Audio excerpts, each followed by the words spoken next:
legfontosabb alapvető élelmiszerünk a víz. Nem mindegy tehát, hogy a testünk 70%-át kitevő alkotóelem milyen minőségben kerül szervezetünkbe.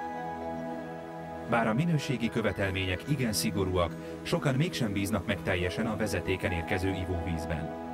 Egyre többen hajlandóak akár több százszor magasabb árat kifizetni a polietilén palackba csomagolt ásványvizekért. Jól lehet, ezzel egyúttal jelentős környezetszennyezést okozni. Megint mások a házi víztisztító készülékekre esküsznek, vagy éppen pénzvizet vásárolnak az egészség jegyében. De vajon hol lehet az igazság? Melyik víz a jó? Anélkül, hogy pálcát törnénk egyik vagy másik felett, vegyük sorra az érveket és ellenérveket. A legdöntőbb különbség a többi természetes vízzel összehasonlítva, hogy az összetétele állandó, eredendően tiszta és védett vízadó rétegből származik. A víznyerő hely a döntő szempont. Vannak olyan települések Magyarországon is, ahol gyakorlatilag ilyen értelemben ásványvíz minőségű víz folyhat a vezetékrendszerből, vagy például a szódagyártók föl tudnak használni saját kútból ilyen típusú vizeket. Ha tudjuk, hogy minden ásványvíz tiszta, különben nem volna ásványvíznek nevezhető, akkor vajon mivel magyarázható az egyes ásványvizek ára közti nagy különbség? Ez abszolút csak, ha tetszik, a márkaépítésnek és a marketingnek a kérdésköre. A víz tisztaságát emeli ki az egyik hazai ásványvízgyártó is. 206 méter mély rétegből termeljük ki a Szentkirályi ásványvizet, és ez a 206 méter mélység 15 különböző vízzáró, víztároló réteggel van elzárva a felszíntől. Gyakorlatilag ezeket szendvízszerű rétegeknek lehet elképzelni. És utána az átrendszeren keresztül küldjük az üzembe a további feldolgozásra, palackozásra a ásványvizet. Kétféle probléma jelentkezhet. Az egyik a mennyiségi típusú, az a túlzott vízkitermelés. Ez úgy gondolom, hogy megfelelően irányítható hatósági oldalról. A másik probléma az minőségi jellegű, nevezetesen a vizek elszennyezése. Ebben a mélységben annyira védve van minden szennyeződéstől, mindenféle külső behatástól, ugye kemikáliáktól, mezőgazdasági tevékenységtől, szennyvízektől, ipari tevékenységtől, illetve nem csak kémiai, hanem mikrobiológiai fertőzésektől, baktériumoktól, egyebektől szintén védve van, hogy garantált az ásványvíz tisztasága, eredendően szennyeződésmentesek ezek a vizek, tehát további tisztítás, fertőtlenítés, klórozás, egyéb olyan kezelés, ami tisztítaná a vizet, ez nem szükséges. Az ásványvíz fogyasztás kapcsán azonban egyéb kérdések vetődnek föl. Van sok olyan szempont, amit még figyelembe kéne venni, például a környezetvédelmi szempontok, hogy mennyi egy liter ásványvíz előállításának a úgynevezett karbon lábnyoma, mennyi környezetszennyezés származik az ásványvízfogyasztásból, szemben például a egyszerű csapvízfogyasztással. Másik óriási probléma, amiről nem nagyon beszélnek, de most már kezdik el publikálni nyugaton, hogy a műanyagból nagyon sok olyan vegyi szennyeződést old vissza a vízbe, ami nekünk nagyon kellemetlen. Így vagy úgy, akármelyik vizet fogyasztjuk, nem vegytiszta vizet iszunk. Milyen szennyezéseket képes kiszűrni ez a rendszer?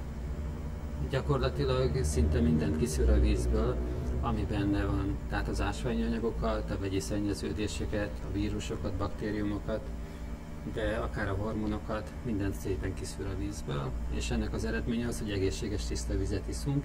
Ez az egyik óriási előnye, másik óriási előnye, hogy alacsony az ásványi anyagtartalom, és így sokkal nagyobb a víznek az oldóképessége. Az eredmény pedig jobban működik a szervezetünk. Talán köztudomású mindenkinek, hogy a teljesen tisztított víz, amelyben semmi nincsen, minden ásványi anyag, minden oldott anyag ki van belőle véve, azt hívjuk desztillált víznek.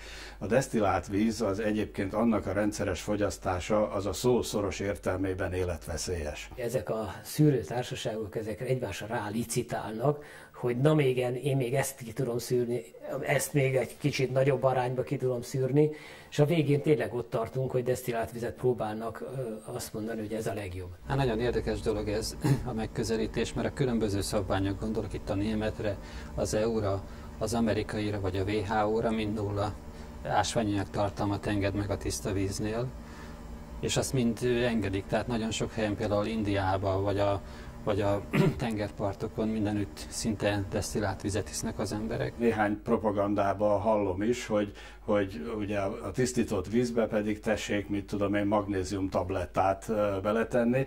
Na most akkor én kérdezhetek vissza, akkor mi értelme van egy ilyen mértékű tisztításnak, hogy utána a kivett ásványi anyagot pedig visszapótoljuk mesterségesen? Ásványi anyagra szükség van.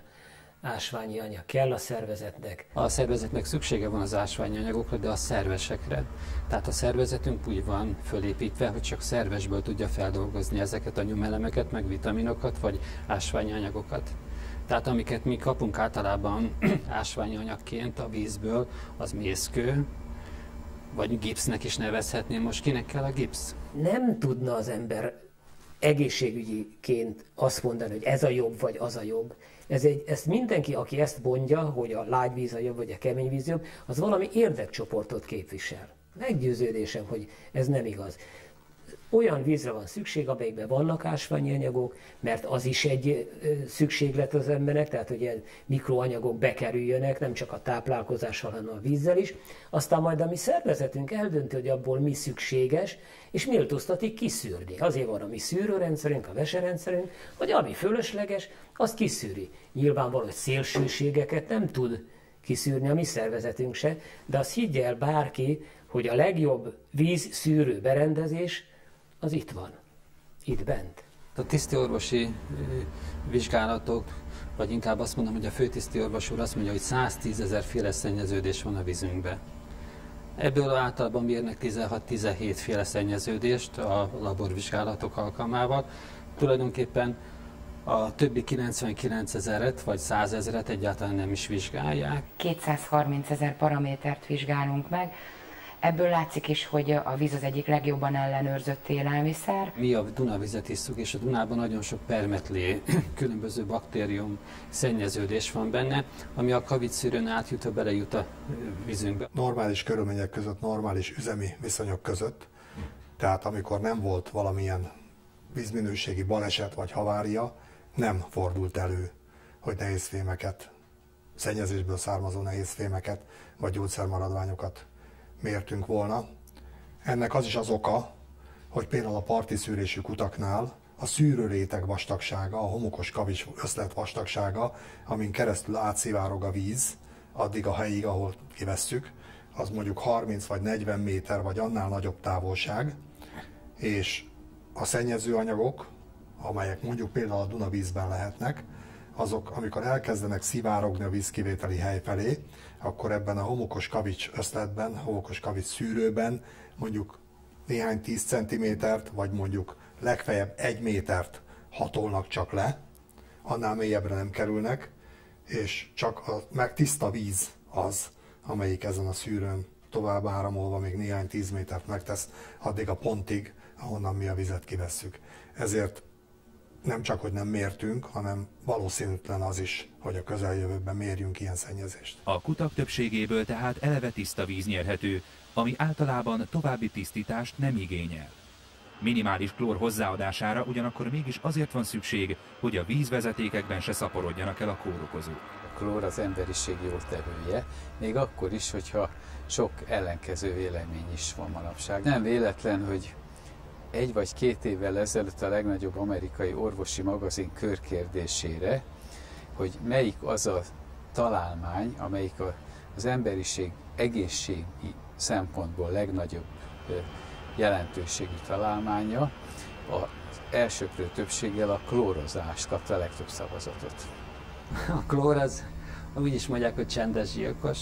Tulajdonképpen a klórgázt az harci gáznak használták a világháborúban is például. Tehát a klórt arra találták ki, hogy fertőtlenítse, megölje a baktériumokat. Csak azt felejtik el sokan, hogy a béltraktusban 2 kilónyi mennyiségű baktérium található, ami tulajdonképpen segíti a szervezetünkben a emésztést. Másrészt pedig nagyon sok betegség forrása lehet, mert a klór, nagyon sok olyan klór származék is van a vízben, ami a klórnak a agressziója révén jött létre. A mai tudásunk szerint a víz kezelésben alkalmazott koncentrációban a klórnak direkt negatív élettani hatása nincsen. Ha a káros élettani hatásokat nem is okoz, azért a csapvíz élvezeti értékéből sokat levonhat a klór jelenléte. A fogyasztók többsége eleve nem szereti a klórszagot, a klórszagú ivóvizet, amit meg is lehet érteni, és ezt a kérdést például lehet orvosolni házi víztisztító berendezésekkel.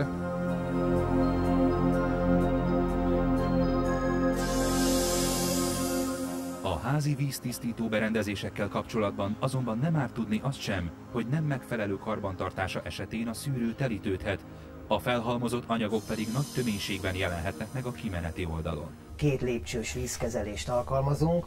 Az első lépcsőben egy nagyfokú tisztítást végzünk egy reverse oszmózis berendezéssel. Itt a vízben lévő oldott anyagok, beleértve a káros anyagoknak a 98-99%-át eltávolítjuk. Ez manapság nagyon fontos, mivel hogy az ivóvízben rengeteg nehézfém, arzén, klórszármazékok, növényvédőszerek és hormonok találhatóak meg. A hormonok azok az különböző gyógyszerekből kerülhetnek a vizeletbe, azon keresztül ugye a szennyvízbe, és hát végül is a Dunába. Na most tudni kell azt, hogy a szennyvíz mennyisége az a Duna középvízi hozamának körülbelül egy olyan 1/10%-a, ami azt jelenti, hogy ahogy bekerül ez a szennyvíz a Dunába, rögtön 1000-szeresére higul, tehát már a valószínűsége ilyen mértékben csökkent annak, hogy bekerüljön az a hormon a kútvízbe. És hát a kútvíznél is megint csak ezt a körülbelül 1000 részét a Duna vizének vesszük ki a kutakkal. Tehát az, hogy bekerül a kútvízbe, a tisztítási folyamatba ez a hormon, ennek a valószínűsége az ezek szerint kb. 1 millió mód. Amellett, hogy a Duna vizében találtunk nagyon kis mennyiségben nem szteroid gyógyszermaradványokat, a kutak vízében kimutatható értékben nem találtunk ilyet, úgyhogy nem indokolt ez az aggodalom. Szteroid, tehát hormontartalmú gyógyszerekre vonatkozóan is végeztünk ilyen vizsgálatokat, mind a Dunából, mind pedig a kutyáink vizéből. Szteroid tartalmú, tehát hormontartalmú gyógyszer maradványokat sem találtunk a fővárosi ivóvízben kimutatható tartományban.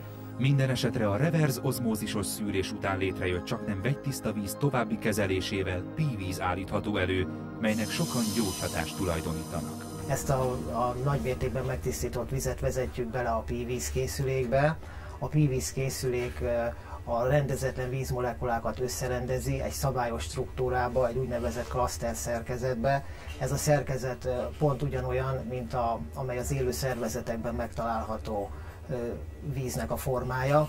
Ilyen formájú vizek vannak például a friss zöldségekben és gyümölcsökben, ezért a szervezetnek, a testünknek nem kell már ezt a rendezetlen szerkezetből történő átalakítást elvégezni rendezett szerkezetükbe, tehát ezáltal energiát tudunk megtakarítani. Ennek segítségével tulajdonképpen fel tudjuk tölteni a szervezetnek az auráját, mivel az aura végzi a testünkben a szerveknek, illetve a szöveteknek, fizikai, kémiai folyamatoknak az összehangolását, ezért ha töltött auránk van, akkor nagy mértékben hozzájárul az egészség megőrzéséhez, illetve a vitalitásunk fenntartásához. Ez megint egy nagy mítosz. Én még se előnyét, se hátrányát nem tapasztaltam. Volt egy idő, ennek is vannak ilyen kultuszai. Volt egy időszak, amikor minden erről szólt. Aztán elhallgattak. Aztán megint jön egy ilyen időszak, amikor úgy előhozzák, hogy a PV-víz az milyen. És hogy mennyire hasznos a szervezetnek. Én nem tapasztaltam 40 éves pályafutásom alatt olyat, hogy bárki betegem, aki használta és hozta és kifizette ért, amit kifizetett, oly mértékű változás állt volna be az életébe, ami a változás a PV-víz ivására vezethető lett volna vissza. A legjobb tudomásunk szerint a PV-víznek nem lehet semmiféle élettani hatást tulajdonítani, ez egy azok közül a sokat reklámozott termékek közül, aminek hatását elsősorban az emberek gondolják bele, akik fogyasztják, és hát tételezzük föl, hogy placebo hatás ebben az esetben is érvényesül. A víz így vagy úgy, de hatalmas üzletté vált. A vízpiaci szereplők pedig minden elképzelhető marketingeszközt bevetnek fogyasztóik meggyőzése érdekében. Az ellentmondásos, gyakran áltudományos információk elbizonytalanítják az embereket, akik emiatt félve fogyasztják egyik vagy másik vizet. Ha a minőségükkel kapcsolatban az igazságra vagyunk kíváncsiak, mindenek előtt vegyük sorra, milyen vízbázisokból is származnak a hazai ivóvizek. Az ivóvizet többféle ivóvízbázisból nyerhetjük. Magyarországon a leggyakoribb a talajvízből származó ivóvízkivétel, ez a mélyebb rétegekből történik, tehát nem a legfelső talajvíz rétegből. Emellett számos környékünkön, Budapest környékén is, illetve a középhegységeinkben karszt eredetű vizet használnak, és Budapest ivóvízének a legnagyobb része pedig a Dunából származik parti szűrésű kutakon keresztül. Az ellenérdekelt felek leggyakrabban a Duna-menti parti szűrésű kutak szennyezettségével riogatnak. Mint hallhattuk, a vizsgálatok ezt jelenleg nem támasztják alá, ami azonban nem jelenti azt, hogy e kutak teljes biztonságban volnának. A felszíni vizek esetében a legnagyobb veszélyforrást a szennyvíz jelenti, mind a tisztított, mind a tisztítatlan szennyvíz. Felszín alatti vizek esetében a vízkivétel az mélyebb rétegekből történik, ezek általában védettebb ivóvízbázisok, tehát itt kevésbé kell szennyeződéssel számolnunk. A karsztvizek esetében is általánosságban azt mondhatjuk el, hogy ezek nagyon jó minőségű vizet adó rétegek, viszont ezeknek a sérülékenysége az elég nagy. Itt egyfajta ökölszabályként a felszíni vízből, ha most a Dunára gondolunk, akkor a Dunából elegendő időhozban kell elegendően alacsony hőmérsékleten utaznia a vízrészecskének a talajvízben, hogy a benne levő baktériumok, vírusok azok elpusztuljanak, aztán mechanikailag ki is szűrődjenek. A múltbeli folyószabályozások és általában a vízgazdálkodással, árvízvédelemmel, hajózhatósággal összefüggő munkálatok azonban szükségszerűen beavatkozásokat jelentenek a folyók, tavak életébe. Nagyon nehéz, mégis muszáj összhangba hozni a vízbázisvédelmi, a természetvédelmi és a vízgazdálkodási érdekeket egymással. Sokak szerint a múlt századi folyószabályozások kizárólag a gazdasági érdekekre voltak tekintettel. Nagyon fontos, hogy ez a mederrész, ez nagyrészt érintetlen és zavartalan maradjon, hogy ott kialakuljon az a érdekes, nagyon vékony biofilm réteg, ami a szűrésnek egy jelentős részét elvégezi. A Tiszánál a 19. század közepén, a Dunánál pedig a 19. század végén, illetve a századfordulón voltak azok a nagy beavatkozások, amik a Tiszánál a meanderezésnek a jelentős csökkentését, az ártérnek a jelentős mentett oldalá tételét eredményezték Vásárhelyivel. Amilyen minőségben az elkészült előkészítése, tervezése és megvalósítása, az megfelelt akkori legmagasabb nemzetközi folyószabályozási kívánalmainak. Ma már nyilvánvalóan magasabb tudás és összetettebb szempontrendszer alapján komplexebb módon közelítjük meg a vízgazdálkodás kérdését.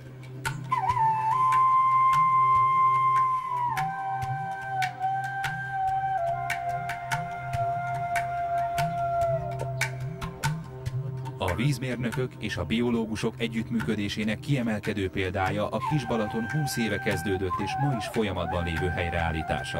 A Kis-Balaton gyakorlatilag a 19. század közepéig a Balaton szerves része volt. Most a Sirúzsilip megépülte és üzembe helyezése után 1863 óta lett szabályozva a Balaton vízszintje, és ettől az időtől csökkent le annyira a Balatonba a vízszint, hogy a Kis-Balaton ez egy egyre jobban lefűződő, különálló rész lett.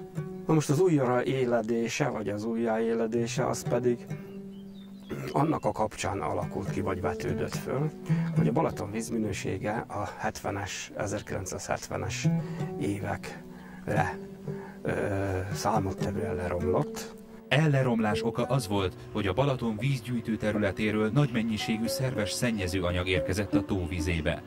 A tóban ez algásodást, hínárosodást indított el, és a bajt csak tetézte a tavat körbeépülő települések szennyvízkezelésének hiánya. A Balaton megmentésére nagyszabású programot dolgoztak ki a szakemberek. Csatornázták és szennyvíztisztítókkal látták el a Balaton környéki, illetve az érintett zalai településeket, és kotrásokat végeztek a Keszthelyi öbölben, hogy megszabadítsák a tavat a szerves anyagokban feldúsult iszaptól. E program egyik fontos eleme a Kis-Balaton, mint természetes szűrő helyreállítása. 2 ütemben valósul meg, és ez 2 külön víztestet is jelent. Az 1-es ütem a Hidvégi tó, a 2-es ütem pedig a Fenéki tó. Ezek térben és időben elkülönülnek egymástól. Az 1-es ütem az 1985-re elkészült, akkor üzembe lett helyezve, azóta működik.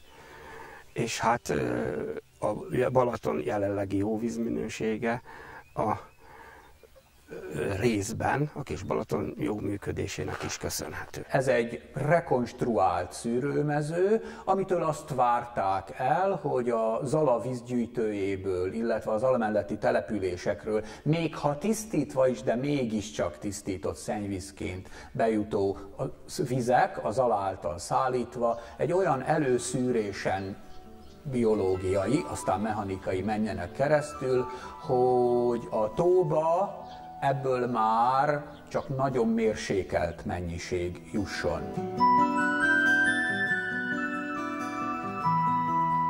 Ahhoz, hogy a Kis-Balaton valóban szűrőként működjön, az elárasztott területeknek be kellett népesülniük vízi élővilággal. A dolgok szerencsés összjátékaként ez a vártnál jobban sikerült. Már az 50-es évek elején az ingói terület, mintegy 1500 hektárral védett területté lett nyilvánítva, és itt soha nem szűnt meg az a vizes élőhely, amelyik a magját képezte a jelenlegi nagyobb kiterjedési Kis-Balatoni élőhelynek, és ebből tudtak terjeszkedni a fajok, tudtak nagyobb területet igénybe venni, és jobban elterjedni. Azóta a vízi élővilág olyan minőségű vizes élőhelyet teremtett a Kis-Balatonban, hogy jelentős része ma már a Balatonfelvidéki Nemzeti Park részeként élvez magasfokú védelmet. Olyan fajok találhatók meg itt nálunk Magyarországon, illetve a Kis-Balaton területén is, amelyek a világállomány szempontjából is meghatározó méretű állománnyal rendelkeznek itt. A lápipóc, amelyik egy nevezetes és tényleg kiemelt jelentőségű fajunk, vagy a cigányréce épp úgy említésre kerülhet, mint a korábban jelzett nagykócsag, vagy akár a rétisasok, amelyeknek az állománya az elmúlt évtizedekben országosan is és itt is növekszik. A rendszerváltás után azonban a Kis-Balaton helyreállítása félbe maradt.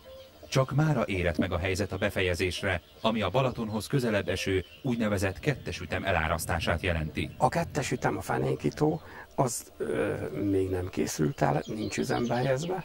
Pontosabban egy kisebb része, egy 18 négyzetkilométer az ingói berek az 1992-ben lett árasztva. Ennek vagyunk itt a végpontján, és amit látszik, itt jön ki az ingói berekből az alavize, és innen a Balatonig még a régi Zalamederbe folyik. De a 2-es ütem elkészültével ez az egész Fenéki tó idézőjelbe elárasztásra kerül, amelyik a mai elképzeléseink szerint egy viszonylag bonyolult, sok vízkormányzási lehetőséget magába rejtő rendszer. Az egész 2-es ütem kialakításánál, átalakításánál fő szempont volt az, hogy a terveket úgy dolgozzuk át a korábbiakhoz képest, hogy ne járjon a meglévő élet világpusztulásával, ne járjon természetvédelmi veszteségekkel, hanem úgy tölthesse be a vízminőségvédelmi és árvízvédelmi funkciót is, hogy közben a természeti értékek megmaradását is biztosítsa.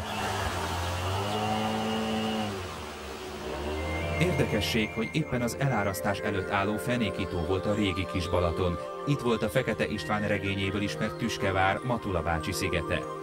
A Kis-Balaton teljessé válásával a Balatont fenyegető egyik veszélyt sikerült megnyugtató módon elhárítanunk.